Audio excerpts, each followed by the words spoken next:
Alright, here we go. I'm back. Triple P, Paul Pickett Podcast. Alright, for y'all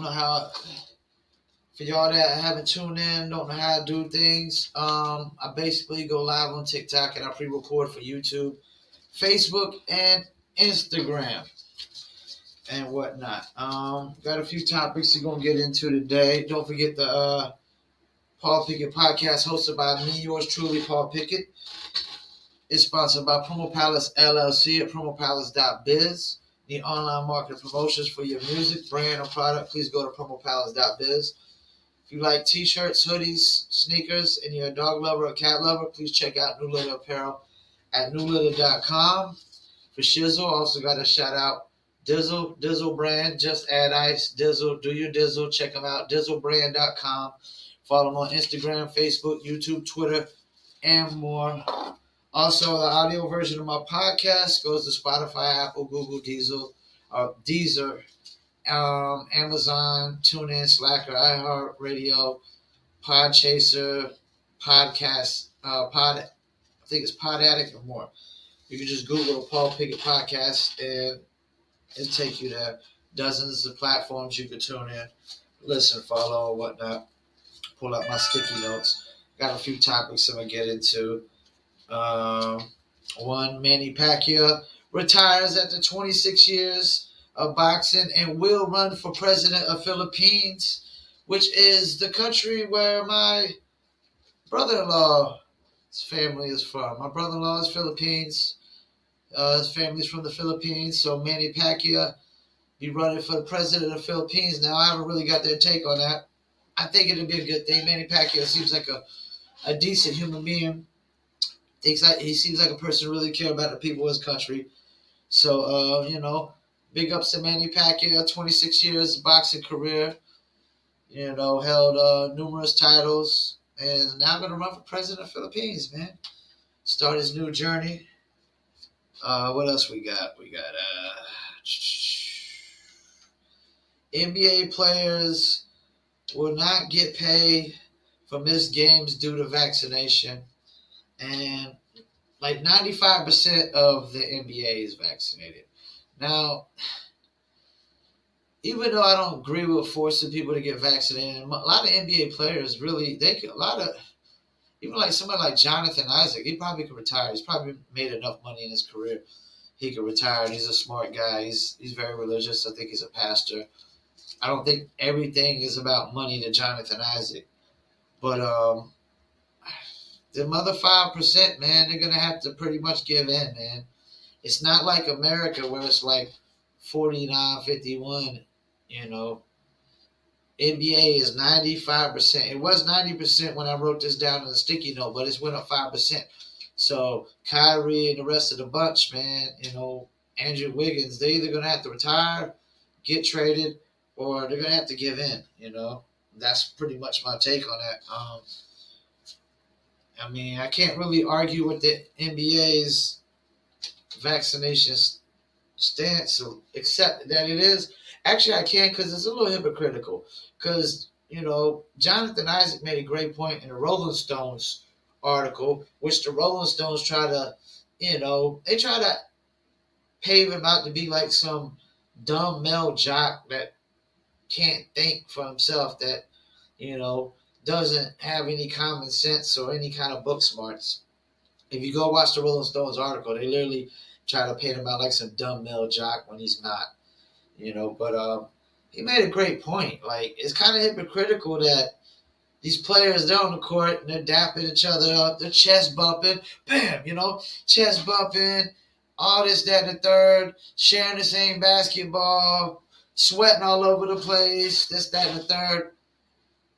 But when they go on the bus, they got to social distance and they got to wear masks. And, come on, man. It's a double standard. It's such a double standard. It's such a hypocrisy. Like, make your mind up. You know what I'm saying? If the players can't sit together on the bus and they got to wear masks, then they should have to wear a mask on the court. And, but like these players are like literally on the court together, dapping each other up, all in each other's faces, and as soon as they get on the bus, they got to social distance. That's called a hypocrisy, double standard. That's what I think about the NBA's stance on vaccines. It's like it's a hypocrisy, but those 5% are gonna have to get in because 95. They're gonna have to give in because 95% are vaccinated. And so yeah, I mean, and Jonathan Isaac. Let me go over his stance a little bit. Like, he made a great point. Like, why does he have to get vaccinated? He's had COVID before. He didn't get no major symptoms. He has antibodies. He's healthy as a horse. He's a super healthy athlete. He's young. This thing is really only a risk for unhealthy people and older people. And all due respect to unhealthy people, a lot of them are unhealthy because of their own doing. Trust me, I'm getting unhealthy. I'm getting flabby here. I'm getting a computer gut. Like, I don't eat all the best foods. Like, that's of my doing. There's a lot. Most people that are overweight because of their doing. Most people are overweight because they were born overweight. There is some kids that are born super overweight because their parents were pretty much overweight. But for the most part, most people that are overweight, they just let themselves get out of hand. They had no discipline in their life. And I'm not responsible for nobody else's discipline. This idea that we're responsible for another person's discipline in life to be healthier, you know what I'm saying? Even like most people that got like diabetes, and a lot of people that got diabetes and stuff like that, there's a lot of them that got to that point because they were unhealthy. So yeah, I mean, I got hit up by a car and I was laid up in a bed for 6 months. You start to get flabby and get unhealthy, and if you don't discipline it, that's why I gotta walk every day. Sometimes 2 or 3 times a day, walk my dog as much as I can. But it's not it's not other people's responsibility to make sure a complete stranger is healthy. Sorry, man. I mean, y'all can say it sounds cruel or heartless or whatever, but complete strangers are not responsible for complete strangers. People just need to worry about themselves. Focus on yourself. Focus on your health. Worried about you. Like I said, I live alone and I work alone. Why do I got to get vaccinated? I'm not around a lot of people. And if this idea that you could get COVID at a grocery store, at a convenience store, just going in and out to get something, false. False. Lies. Not even reality. You can't get COVID in a grocery store, man. It's not happening. The only people that's going to get COVID in a grocery store is workers getting it from other workers. Most people get sick from people they work with and people they live with. Richard Sherman to the Bucks. Well, do I think it'll help? I think it'll help a little bit. Veteran experience in defense. I think they got some injuries at that spot. Apparently, Tom Brady gave him a call. Said, come over here, Like he says, I mean, when Tom calls, anybody that, declines Tom Brady, they're not really trying to win a championship. That's like the guys that act like, any kind of role player or just a borderline all-star that somebody like LeBron James or Kevin Durant will call you up and say, hey, come play with me. And you were like, nah.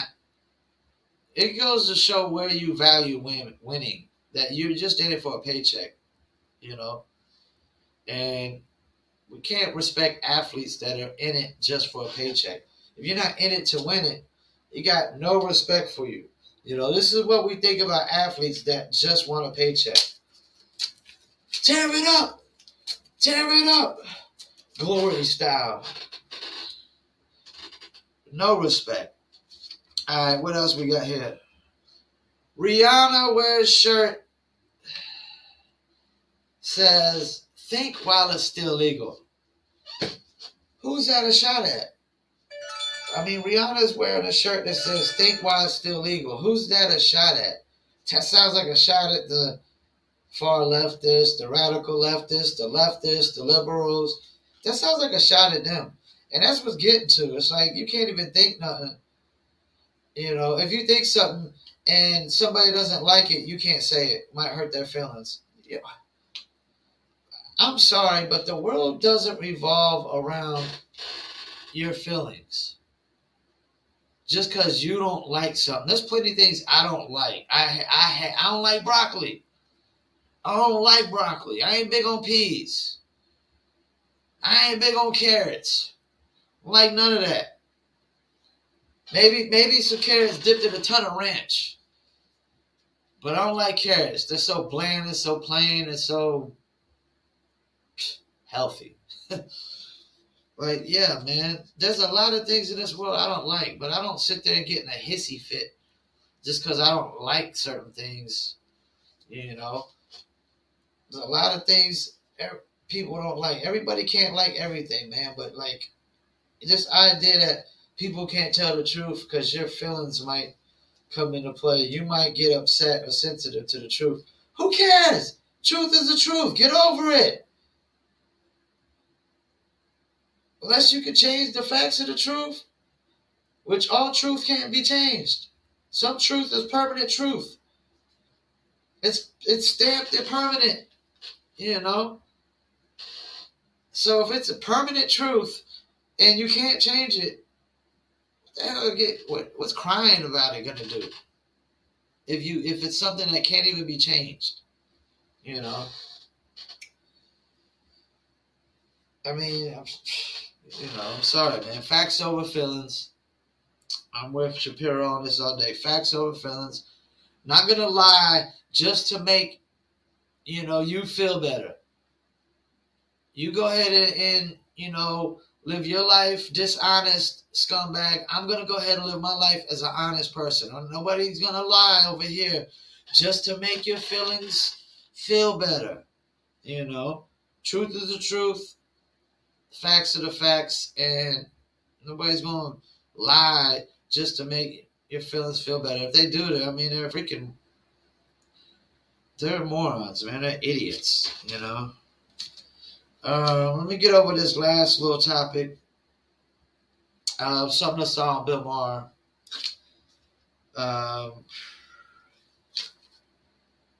So college campuses right now in America, segregated residents, 42%. 42% of college campuses are segregated residents. It's almost half. Segregated orientation programs, 46%. That's more than 42%. Segregated graduation ceremonies, 72%. That's 3/4. I think he was right. Bill Maher was right. Like, when you sending your kids to college, you're sending your kids to Biloxi, Mississippi in 1948. Like, they're doing a lot of things right now in this country that are bringing back segregation. And certain things don't need to be segregated, especially when people out here fighting for equality and stuff like that, equal opportunity. Well, if you start segregating everything, that's the complete opposite and backwards of what equal opportunity, leads to, and what it looks like. It's like the complete opposite, man. Like we're really going backwards on race issues. Like any progress that we have seemed to made through the hundreds of years, we've actually went backwards. Because it seems like there's people that want the country segregated, they want it divided racially. Won't work with me and my friends. You know what I'm saying? Well, it won't work with none of my colored friends. Like I said, my brother-in-law is Philippines. I mean, it's not gonna make me stop loving my brother-in-law because y'all wanna, divide and segregate the United States. But I'm glad I never went to college. Most of the neighborhoods I grew up in were like 50-50, half white, half black, or half colored, half white, however you want to, say. And so I had like tons of black friends, always playing basketball at my house, like I always looked at each individual person just individually. Were you a prick? Were you an a-hole?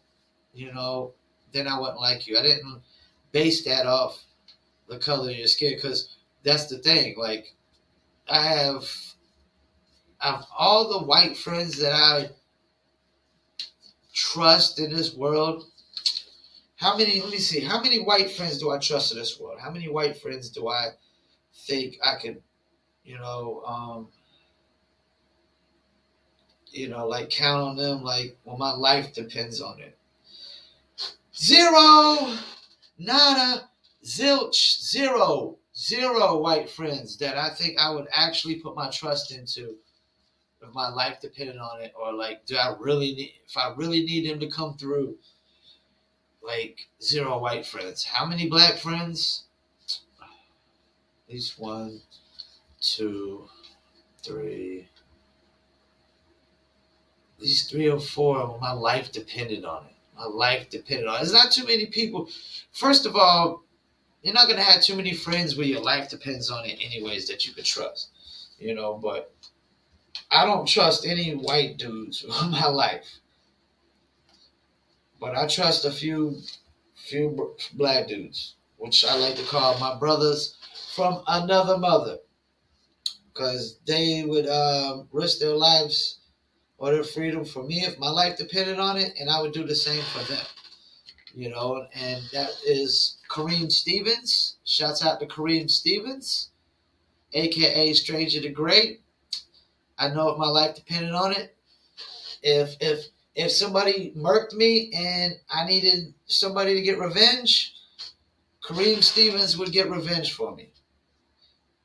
Now, I don't know about my other friends as far as getting revenge, but I know if my life depended on it, it was in a life or death situation, they would risk their lives for mine, and that's my friend Bird, known forever.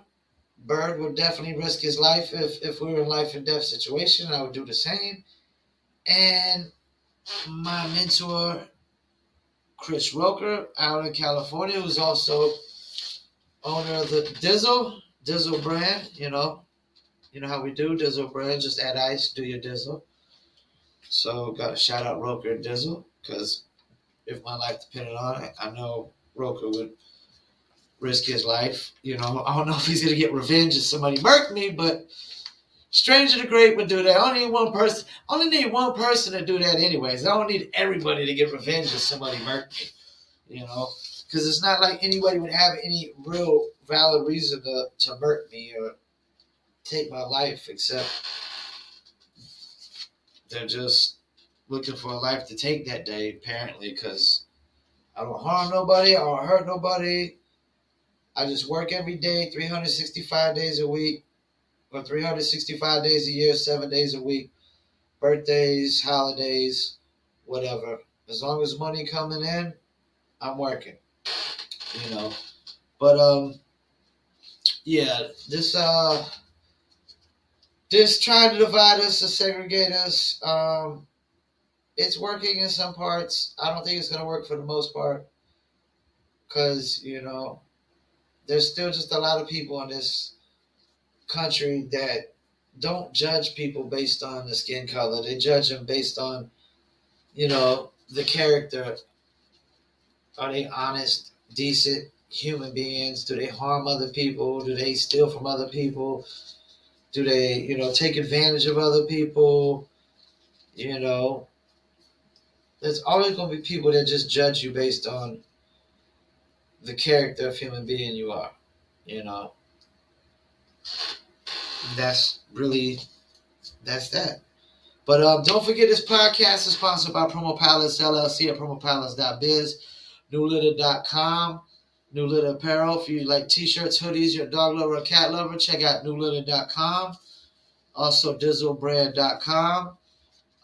If you like my podcast, please hit the like or share or hit that subscribe button and the click now subscribe button in the right hand corner. If you're on YouTube, if you're on Instagram or Facebook, hit the follow. If you're on TikTok, please hit the follow. Basically, we go live on TikTok and we pre-record for Instagram, Facebook, YouTube, and the audio version goes to Apple, Spotify, Deezer, Castbox, Amazon, TuneIn, Slacker, Stitch, iHeartRadio, Player FM, and dozens of more. You can Google the Paul Pickett Podcast. The name is behind me in cursive. That's Paul Pickett, PaulPickett Podcast. Your source for music, sports, politics, world events. And I'm your host, Paul Pickett, a.k.a. Triple P, a.k.a. The Common Sense Podcast. I want to thank y'all for tuning in. This is like episode 46. Yep, I had to check out the number over there. And we're going to keep it rolling. I'm about halfway, 4 more episodes, and I'm halfway through to the 100 mark. I said at 100, I'm going to upgrade, get a new camera, and whatnot. So I want to thank y'all for tuning in. For Shizzle, shout out to the Dizzle, and my name is Paul Pickett, and I'm out.